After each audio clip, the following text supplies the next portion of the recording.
It's fun to make fun of the Dallas Cowboys. It is fun to mock the Dallas Cowboys.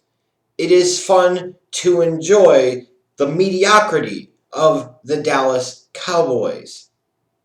But the truth is coming off of last year, divisional title, playoff appearance, playoff win, you're looking at the Cowboys, a team remaining intact for the most part, with another year of Dak Prescott's development, in a contract year at that. Jason Garrett in a contract year is kind of a lame duck. You got the Ezekiel Elliott contract situation that eventually resolves itself, after a little bit of drama there. There were reasons for big expectations in 2019, and reasonably, there should have been. Now, what if I told you the Cowboys were going to start off 3-0, beating a couple of divisional opponents in the Dolphins? You might say, well, they didn't really beat anybody, but they did start off 3-0. Kind of a validation of early season expectations. Then a little bit later, when they play the Eagles on Sunday night, they beat their brakes in. And then I tell you that Dak's going to end up throwing for 4,900 yards plus and 30 touchdowns. Zeke's going to go for 1,357 yards and 12 touchdowns on the ground. Amari Cooper and Michael Gallup each have over 1,000 yards receiving, and that their team was going to finish first in total offensive yardage per game and ninth in total defensive yardage allowed. What would you think? Realistically, if you saw that and you saw all of those stats and all of those numbers, that would give you an indication that the Cowboys likely were an 11 to 12 win team going to coast to division in that NFC, coast to victory and a divisional title in the NFC least, and potentially maybe on the outside trying to battle their way into a first round bye in the NFC. Like if I told you they started off 3-0, then when they played the Eagles, they beat the brakes off them the first time.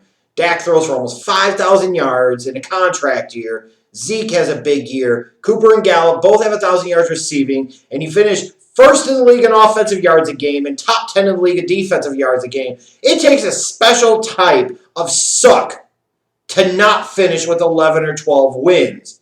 And yet that's exactly what the hell the Dallas Cowboys did this year. After that 3-0 start, they lost their next 3 games, including that road loss to the sorry-ass Adam Gase coached Jets. So even when they beat the Eagles, they were only 4-3 at the bye, and you're already talking about the fact that they don't look like they can beat good teams. And for the most part, they validated that. You had losses to Minnesota and New England and Buffalo, and then you get into December when you really need to get it done. You go into Soldier Field and you get embarrassed by the mediocrity of the Midway that was Chicago. And then when you still have an opportunity to seal the deal in your own division, you're playing Philly in Week 16, and you lay a freaking egg. All of those expectations just to finish 8-8 and out of the playoffs. That takes a special level of incompetence. That takes a special level of screwing things up, and speaks to the fact of how analytics and sometimes statistics can be misleading and do not paint a full picture and are not ultimately a representation of team success. Because again, a quarterback that throws for almost 5,000 yards, one of the top running backs in the league, 2 wide receivers over 1,000 yards, top 10 yards allowed on defense, first in the league in total offensive yards a game. So this is a team that can move the ball, doesn't allow you to gain a ton of yardage. You should be winning double-digit games. And yet, under the reign of the Mad Clapper in 2019, Jason Garrett, they didn't get it done. So this team in a crappy division can't even find a way to win 10 games. And yet, and still, it took Jerry Jones several damn days to truly pull the trigger and make the decision on whether or not he wanted to give Jason Garrett a new contract. What in the hell is wrong with you? Now, I realize my team sucks. And any talk of success largely is about the past. That's absolutely correct. Well, what the hell are the Dallas Cowboys? The Dallas Cowboys are the Chicago Bears with better quarterback play, significantly more media attention, coverage, and ball washing, and infinitely crappier results. Let's just look at the last 20 years since I graduated high school, 1999. In that time frame, the Dallas Cowboys have won 0 Super Bowls, have went to 0 Super Bowls, have played in exactly 0 NFC Championship games, where at least my sorry-ass mediocrity of the Midway Chicago Bears have won divisional titles. They have played in 2 NFC Championship games, and they have went to 1 Super Bowl. And mind you, they won divisional titles with guys like Jay Cutler, Rexy Grousman, and Mitchell Trubisky as their quarterbacks. What the hell does that say about the Dallas Cowboys? Like, even Cowboys fans have to look at that and say, you know what? I can't say a damn thing. Because if I start talking about the greatness of the Cowboys, I'm talking about crap that happened almost 3 damn decades ago and beyond. We can linger on to the past. We can hold on to the past. But the reality is, it has very little, if any, bearing on current state and future. And current state is that this organization of the Cowboys gets way too much ball washing, way too much media attention for way too little results. Period. And beyond all of that, the fact that it took you several days after a disappointing season that realistically should have had big expectations to ultimately make the decision to move on from Jason Garrett as your head coach after he allows you, what the hell is that? He allows you to fire him even though his contract's expiring in a few days anyways. What the hell is the difference? But the guy sucks, and yet he allows you to fire him. What, instead of resigning? It didn't matter. You shouldn't have been thinking about and entertaining renewing his contract anyway. Like, this speaks to the peak of incompetence of Jerry Jones as a football person. And until Jerry Jones gets the hell out of the way and lets football people do football things in the Cowboys organization, nothing's going to change. Nothing. And if you're a Cowboys fan and you think anything is going to change based off of the past 20 years, what in the hell are you smoking? At least you could say that they brought in a better head coach. And they went to the former Packers route with Mike McCarthy. Now look, McCarthy certainly had things go wrong towards the end of his run in Green Bay.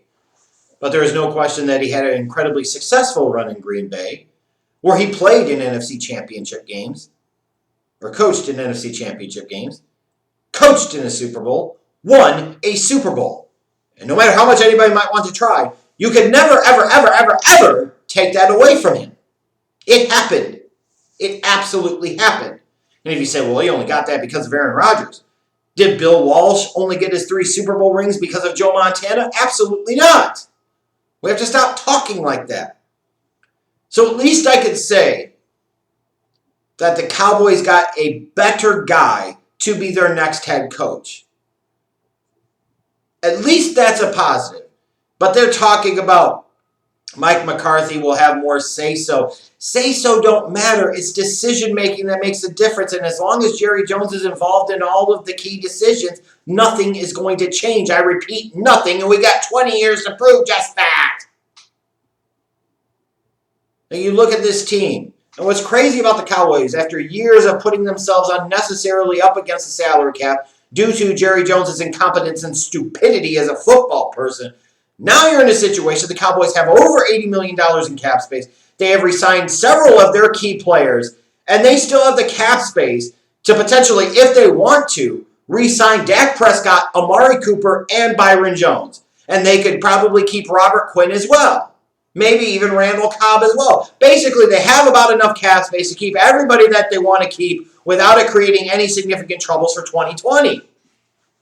But even then you say, should they be retaining all 3 of these guys? Like Dak's the given. Like that deal should have been done at this point. And all it did was cost you more money. They'll get it done. More importantly, They got to get it done, so what will happen? But if you look at Amari Cooper, he was a guy late in the season that was getting benched on fourth downs due to lack of productivity. And while this trade initially looked like it worked out well for the Dallas Cowboys, and Cooper didn't have a terrible season going over 1,000 yards, the reality is pretending like Amari Cooper is a true number one wide receiver is pure fantasy. Him putting this blue star on his freaking helmet doesn't change the fact that he's always been a glorified number two guy. And how much money do you want to pay to a glorified number two guy? Understand there is some potential incentive to want to keep him because you did give up a 2019 first-round pick in order to get him. But again, how much do you really want to go in on him? And Byron is a good player, former first-round pick of the team. Maybe you'd like to keep him.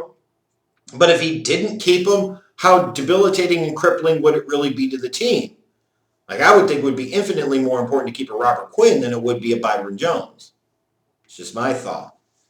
So it's weird. The Cowboys, after all these years of mismanaging the cap and putting themselves unnecessarily against the cap, now created a situation in part because of the young quarterback that they had on a rookie contract, gives them all this cap space, and now they can keep whoever they want. But then the real question comes in, who should they really keep?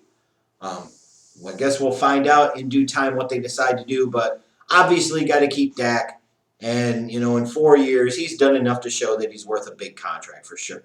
I don't know that you'll ever classify him as elite, even because he's playing in Dallas, doesn't make him elite, but he's a pretty good quarterback. Sure as hell I wish I had him. But in this offseason for the Cowboys in this draft, picking 17th overall in round 1 and having their other draft picks, there's still some areas that they're going to need to improve because you could make an argument that throughout this last decade, the Cowboys did a pretty decent job in the draft. I know the 2019 class certainly didn't look very promising, but you also got to factor in the first-round pick was given up for Amari Cooper and so forth. But they've had some really good success in terms of the players that they did draft. I mean, Dak Prescott was a fourth-round pick, just as one example. But you got to keep that success rolling if you want to get over that hump and get to that next level. So I would expect them in the offseason in the draft to focus on the defensive line a little bit, similar to how you built up the offensive line, continue to build up and reinforce that defensive line. I know you spent the second-round pick on Tristan Hill in last year's draft. He didn't really do much in the 7 games he did play, so that's still a need to me. I look at the secondary and I say safety. I still feel like they could use an upgrade there, and especially if you don't bring back Byron Jones, even though I would anticipate that they might, corner is still going to be a need and a bigger need at that. You could potentially also be looking at outside linebacker Sean Lee's in his mid-30s. I believe he's a free agent. How much money you really want to pay to keep him. Maybe he's a guy that you want to bring in the fold in part also to bringing in a young guy as some insurance against Leighton Vander Esch, who missed a good portion of the 2019 season due to the neck injury. Offensively, I look at tight end. Jason Witten came back for 1 season. Will he be back again? I don't know, but even if he was, Blake Jarwin's a free agent. Are they going to re-sign him? And if they don't, who else do they have on the roster that could potentially be the long-term answer at that position? Then I look at wide receiver, and you say, why wide receiver?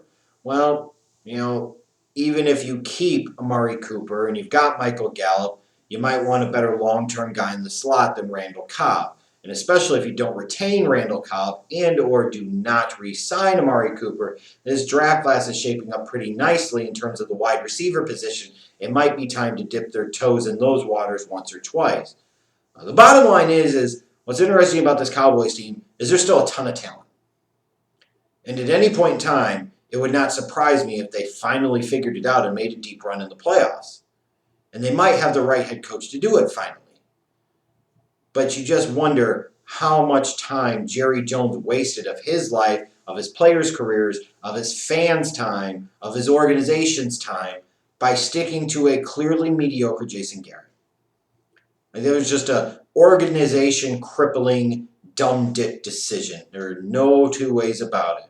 And if you wanted to find out what you needed to know about Jerry Jones that you didn't already know, the fact that it took him several days to make a decision that was so blatantly obvious to everybody involved due to unfounded loyalty towards Jason Garrett, lets you know that all the talent in the world and the new head coach hired and all of that doesn't change the fact that Jerry Jones is still running the Dallas Cowboys and on the football sides of things finds ways to continue to run them into the ground.